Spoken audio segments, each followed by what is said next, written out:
शांति। आज 10 जुलाई 2026 के बाबा के अनमोल मधुर महावाक्य सुनेंगे। आज की मुरली में बाबा कहते, भक्त आत्माएं शिव बाबा के मंदिर में आकर के गाते हैं, भर दो झोली। भोलेनाथ शिव बाबा भर दो झोली। परंतु शिव भोलेनाथ कैसे झोली भरता है, किस चीज से भरता है और कब भरता है, ये कुछ भी नहीं जानते हैं।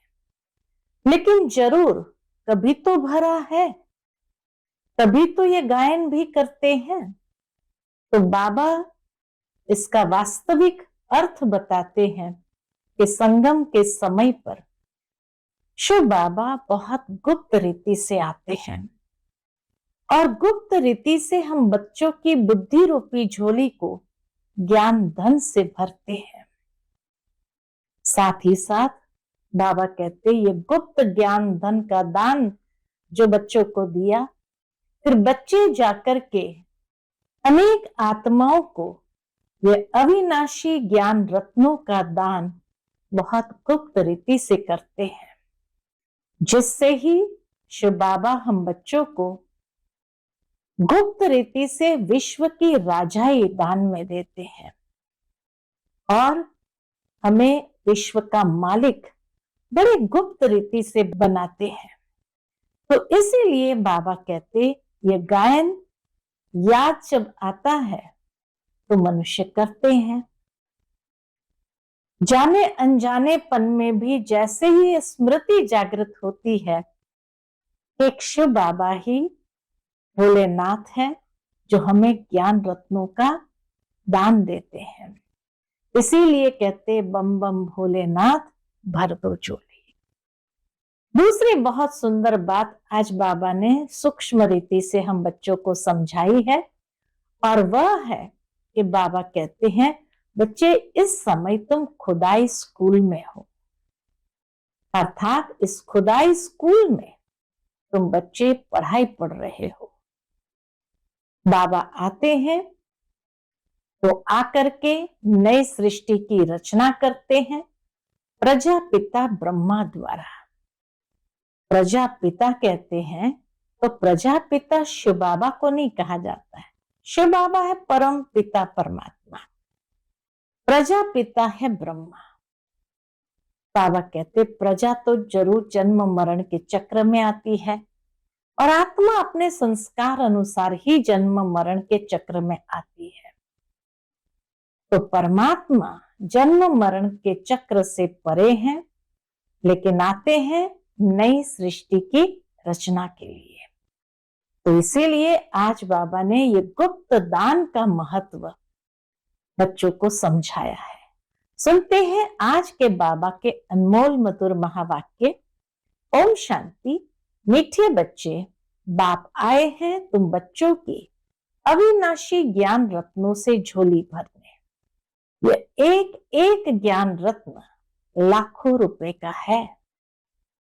आज की मुरली से प्रश्न है, गुप्त दान का इतना अधिक महत्व क्यों है?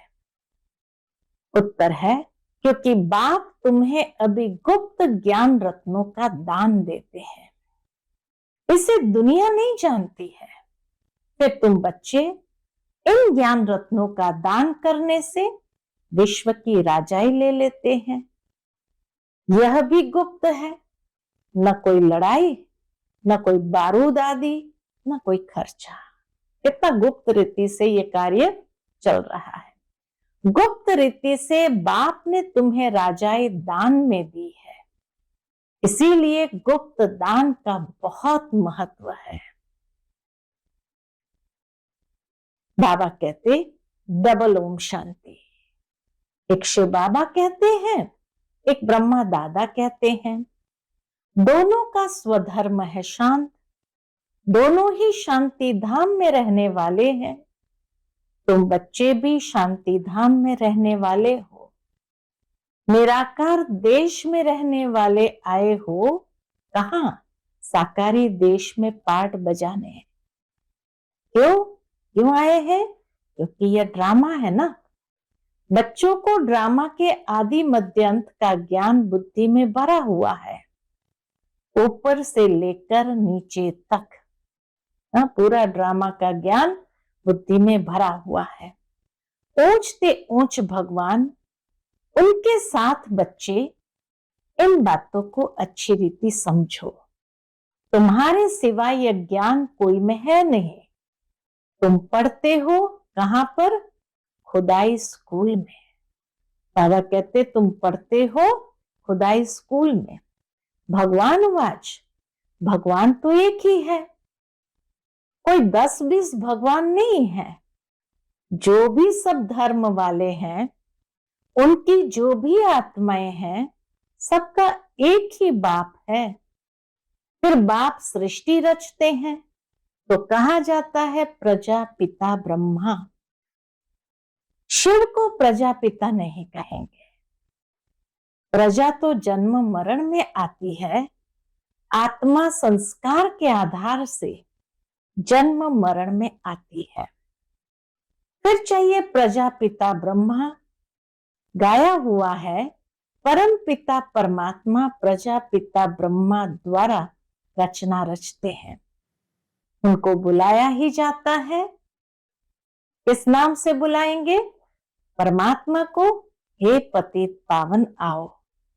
जब दुनिया पतित बनती है और उनका अंत होता है, तब ही बाप आते हैं पतित से पावन बनाने। अब तुम जान गए हो, बाप आते भी एक बार है और कब आते ही नहीं। सिर्फ एक बार कल्प में आते हैं और कब नहीं। अभी तुमको सारी नॉलेज मिली है। तुम ड्रामा के एक्टर्स हो ना। ड्रामा के एक्टर्स को सबकी एक्ट का जरूर पता होना चाहिए कि क्या क्या पार्ट है। वह होता है छोटा हद का पार्ट, हद का ड्रामा, उनका तो सबको पता पड़ जाता है।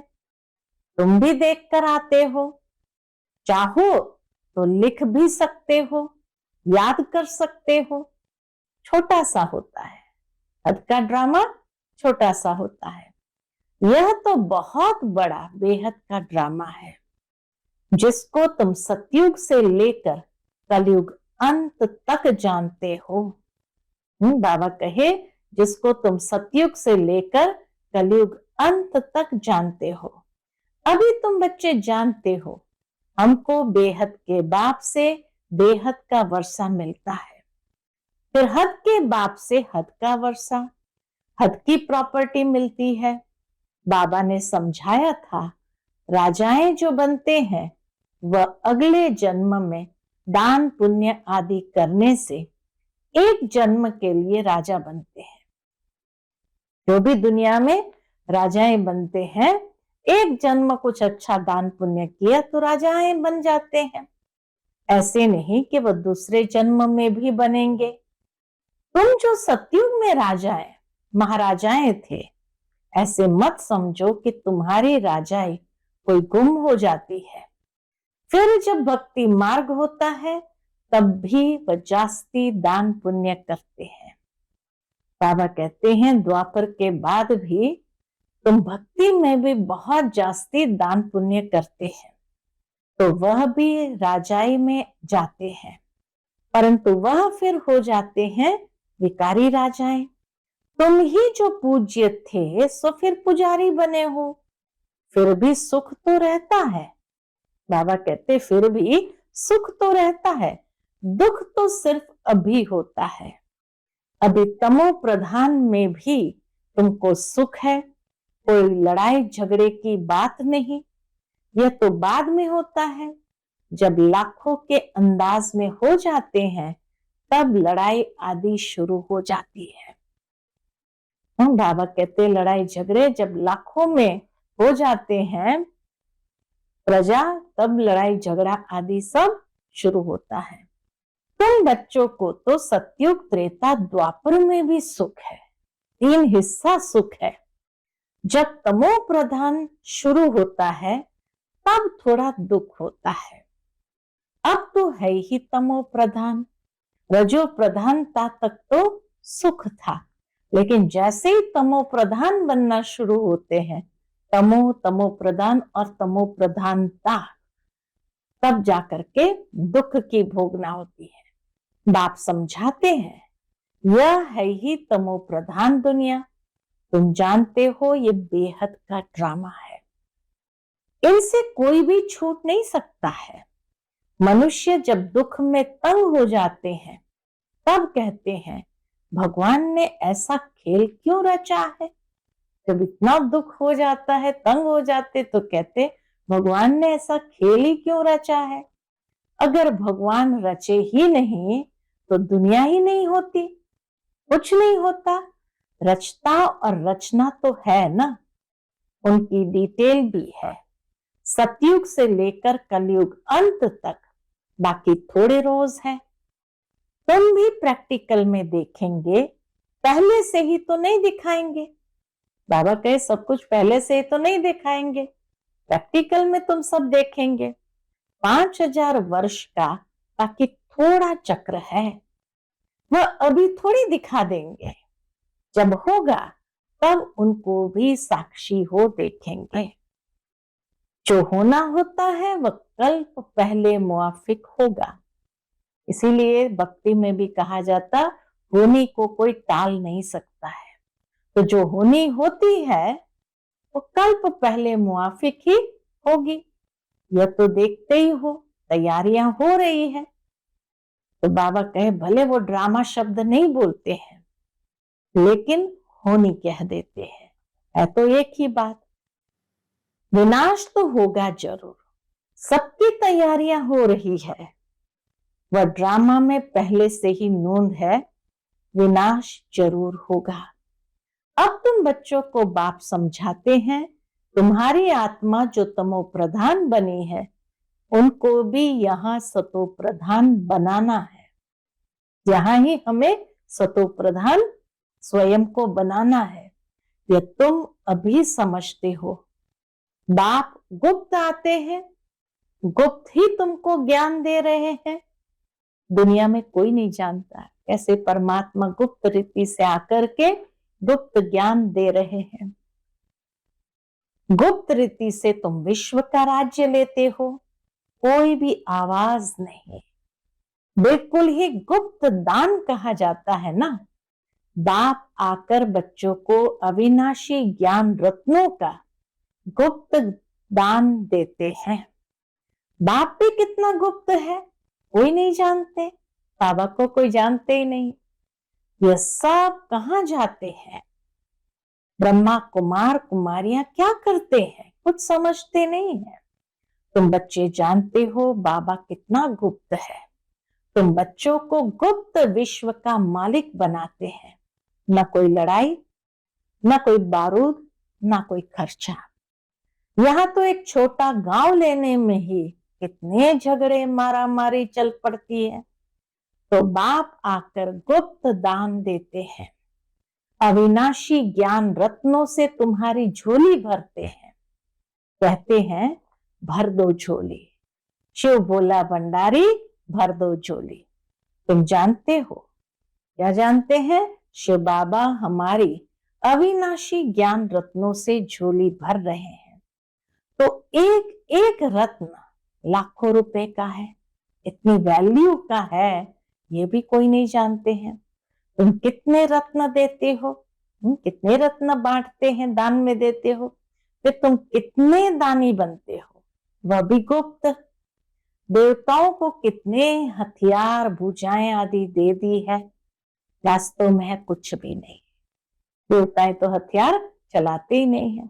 सतयुग में देवताओं को इतनी भुजाएं आदि तो होती नहीं। कलयुग में कितने अनेक प्रकार के हथियार दे दिए हैं। विनाश के लिए बॉम्ब्स है, तो फिर तलवार बाण आदि क्या करेंगे। तुम कहते हो ज्ञान खड़ग, ज्ञान तलवार, तो उन्होंने हथियार समझ लिए। वास्तव में ये ज्ञान की बातें हैं। तो ज्ञान खड़ग, ज्ञान तलवार, तो उन्होंने हथियार समझ लिए हैं। इतने स्थूलता में एक ग्रॉस लेवल पर बुद्धि चली जाती है ना। जबकि भगवान आकर के सूक्ष्म स्तर की हर बात समझाते हैं, लेकिन मनुष्य जब उस सूक्ष्म स्तर को समझ नहीं पाते हैं तो स्थूल के हथियार आदि दिखा दिए हैं। है कुछ भी नहीं। बाबा कहे न ज्ञान ज्ञान खड़ग है, बाकी बाण आदि स्थूल में कुछ भी नहीं है। तुमको तो गुप्त दान मिलता है, तुम फिर सबको गुप्त दान देते हो।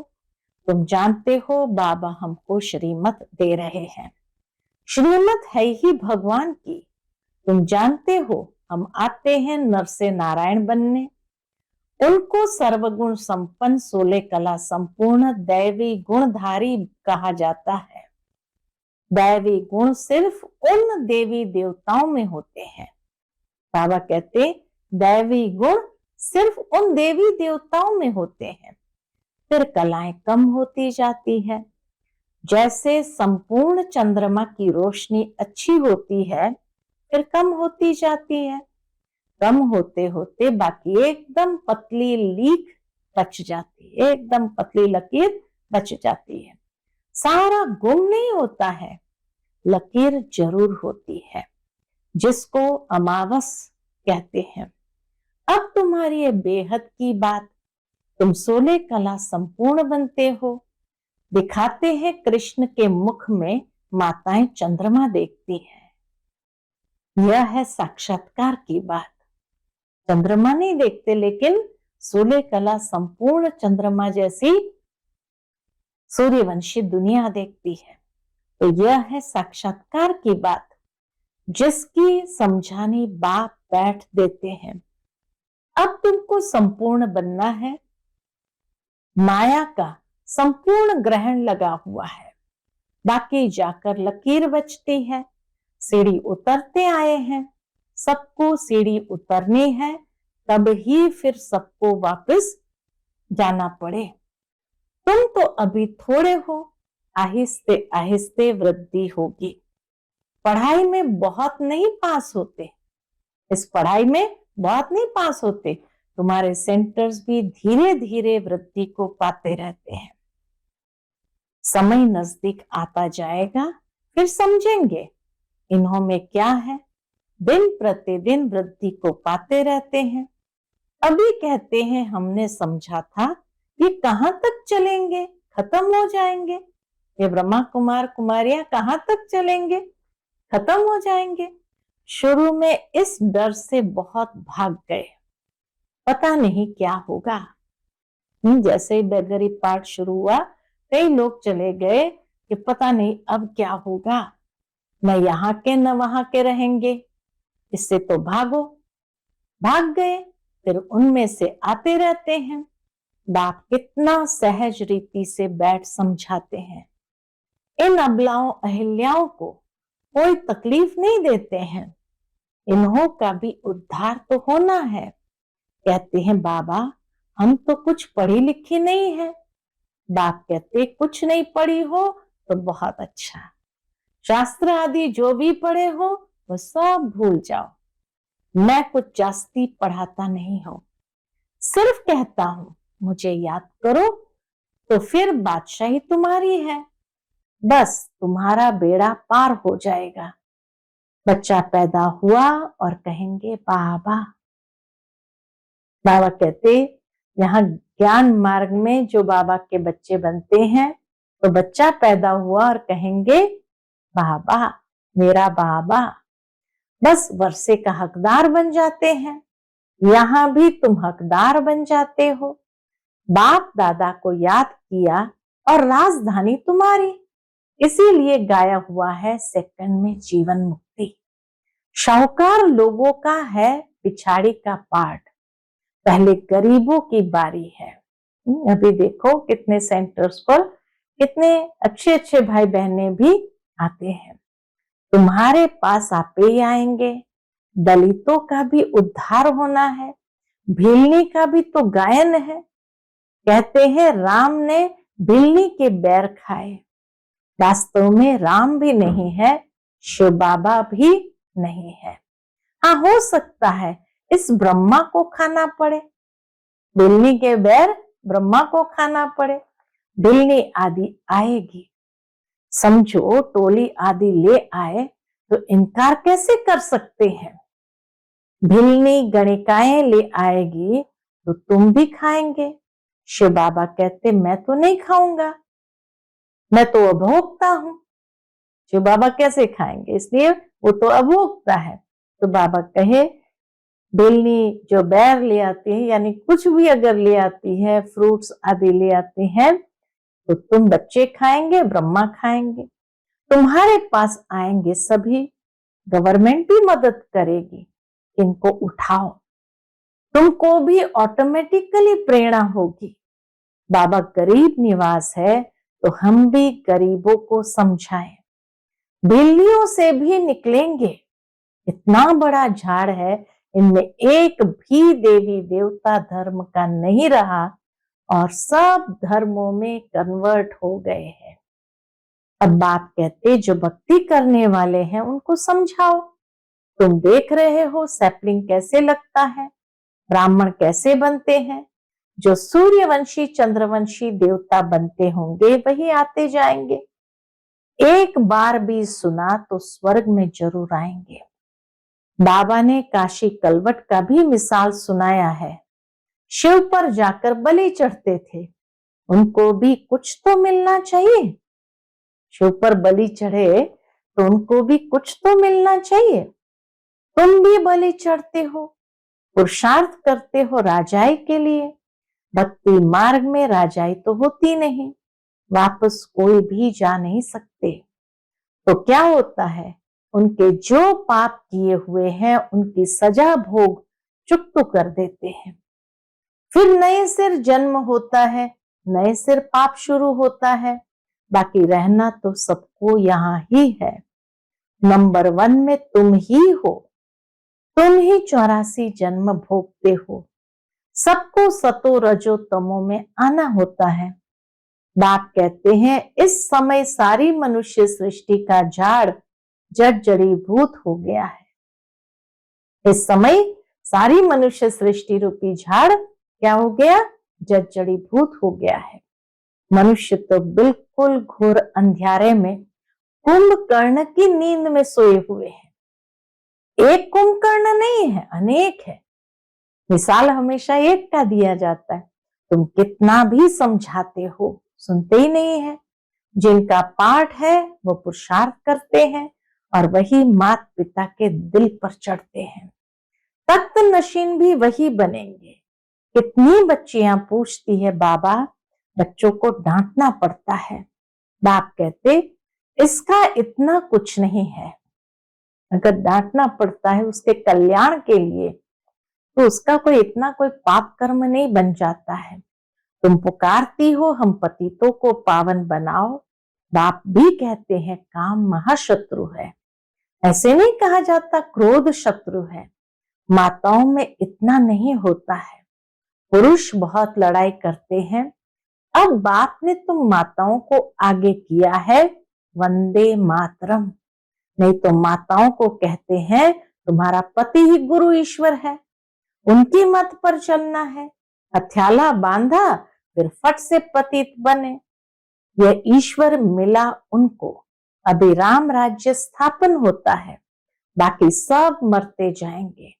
बाबा ने समझाया है विनाश काले विपरीत बुद्धि। विनाश काले प्रीत बुद्धि दोनों है। विनाश काले विपरीत बुद्धि भी है तो प्रीत बुद्धि वाले भी है। तुम्हारी परमपिता परमात्मा से प्रीत बुद्धि है। तुम्हारी आत्मा जानती है शिव बाबा इनमें आते हैं, इन द्वारा हम सुन रहे हैं, ब्रह्मा द्वारा हम सुन रहे हैं। इतनी छोटी बिंदु है, शिव बाबा का यह टेम्पररी रथ है, इनके द्वारा ये रुद्र ज्ञान यज्ञ रचा है जो बढ़ता ही जाएगा। बच्चों की बूंद बूंद से तालाब भरता रहता है।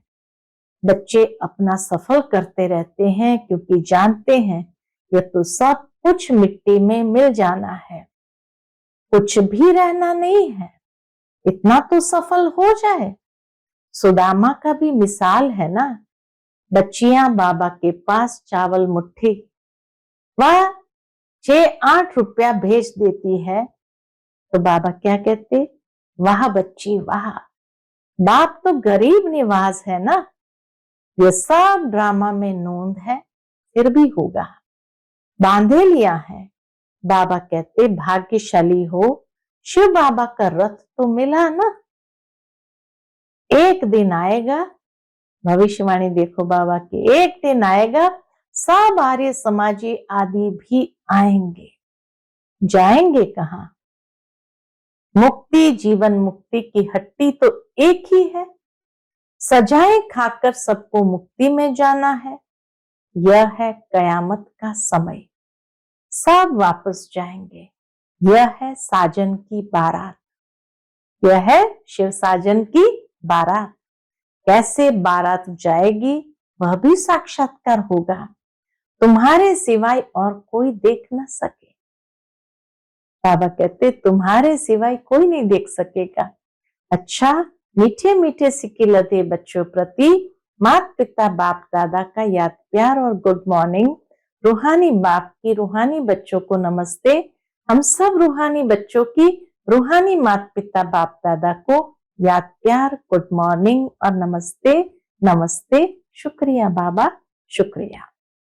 आज की मुरली से धारणा के लिए मुख्य सार है, पहली पॉइंट, बाप द्वारा ज्ञान का जो गुप्त दान मिला है उसकी वैल्यू को समझ अपनी झोली ज्ञान रत्नों से भरपूर करनी है, सबको गुप्त दान देते जाना है।